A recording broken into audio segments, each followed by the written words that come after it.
그 선거 용지를 좀 달라. 그런데 제가 또 이 사전 투표 용지를 다 갈아서 파쇄한 종이 부스러기들도 갖고 있었어요. 그래서 그것도 오케이 알았다 해서 그냥 거기다 갖다 주면은 절도범 수사하는데 거기에다가 그 증거를 가져다 주기는 싫었습니다. 그래서 제가 따로 고발을 했어요.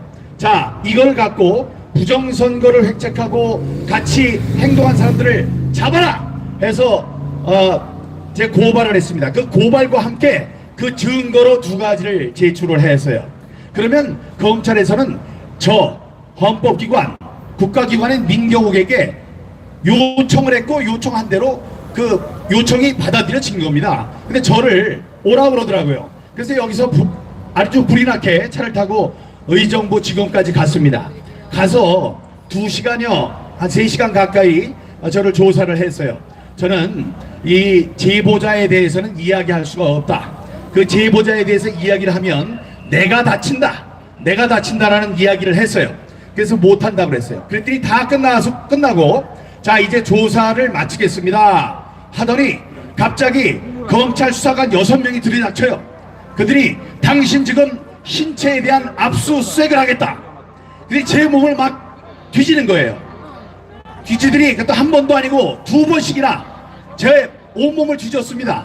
뒤져서 전화가 나오지 않으니까 이 사람들이 나가가지고 저도 있고 그리고 거기에 저뿐만이 아니고 함께 있던 변호인들을 전부 다 수색을 하겠다고 그러더라고요. 그래서 한판 난리가 났습니다.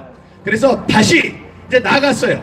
차로 가려고 갔더니 제 차를 구석으로 몰고 가가지고 아무도 안 보는데 몰고 가가지고 제 태블릿 PC와 전화를 뺏어갔습니다. 여러분,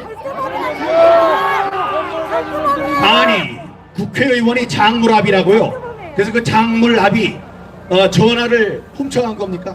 전화를 뺏어간 겁니까? 아니 부정선거가 잘못됐다고 소리치는 저를 장물압이 자범으로 취급하는 이 검찰이 제정신입니까? 죽이자! 야당 의원이 이런 꼴을 당하면 야당 국회의원들, 야당이 가만히 있으면 안 됩니다. 거기서 대표단을 구성해서 당장 대검찰청으로 와야 돼요. 대검찰청에 와서 너희들이 이럴 수가 있느냐? 협조도 다 했고 약속도 했는데 어떻게 2차례나 신체 수색을 하고 다음에 차에 변호인과 본인도 없는데 차를 끌고 가서 그 물건들을 가져나올 수 있느냐?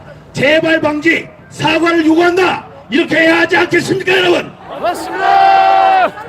그런데도 이분들은 아무 얘기도 하지 못하고 있어요. 지금 당이 자기 일이 아니라고 이러고 있는데 이제 곧 그들에게 똑같은 운명이 닥칠 겁니다.